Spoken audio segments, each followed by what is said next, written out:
Hello നമസ്കാരം, എല്ലാവർക്കും today gold rate Kerala എന്ന യൂട്യൂബ് ചാനലിലേക്ക് സ്വാഗതം.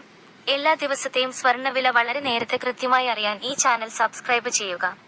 തൊട്ടടുത്ത് കാണുന്ന ബെൽ ഐക്കൺ കൂടി അമർത്തിയാൽ ഞങ്ങൾ അപ്ലോഡ് ചെയ്യുന്ന മുഴുവൻ വീഡിയോയും ഉടനടി നോട്ടിഫിക്കേഷനായി ലഭിക്കുന്നതാണ്.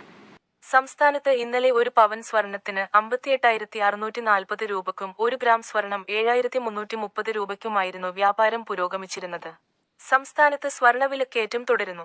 ആഭരണപ്രേമികൾക്കും വിവാഹ ആവശ്യങ്ങൾക്ക് ആഭരണം വാങ്ങുന്നവർക്ക് ഇത് വലിയ തിരിച്ചടിയാവും.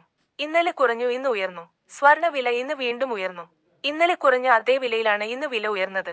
ജനുവരി 20 തിങ്കളാഴ്ച ഡൊണാൾഡ് ട്രംപ് സ്ഥാനമേൽക്കുന്നതോടെ അദ്ദേഹത്തിന്റെ വ്യാപാര നയങ്ങൾ US സാമ്പത്തിക രംഗത്തെയും ഇന്ത്യയിലെ വ്യാപാരത്തെയും കാര്യമായി ബാധിക്കും.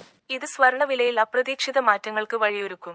നാളെയും സ്വർണവില ഉയർന്നാൽ പവൻ വില 59,000 കടക്കും. രാജ്യാന്തര വിപണിയിൽ ഡോളർ ശക്തമായതുകൊണ്ടാണ് ഇന്നലെ സ്വർണവിലയിൽ നേരിയ ഇടിവുണ്ടായത്. സംസ്ഥാനത്ത് സ്വർണവിലയിൽ ചാഞ്ചാട്ടം തുടരുന്നു. വാങ്ങാൻ നിൽക്കുന്നവർക്ക് നിരാശയും വിൽക്കാൻ നിൽക്കുന്നവർക്ക് ആശ്വാസവുമായി സംസ്ഥാനത്ത് ഇന്ന് ഒരു പവൻ സ്വർണത്തിന് 80 രൂപ കൂടി. പവൻ 58,720 രൂപയ്ക്കും 1 ഗ്രാം സ്വർണത്തിന് 7,340 രൂപയ്ക്കുമാണ് വ്യാപാരം പുരോഗമിക്കുന്നത്.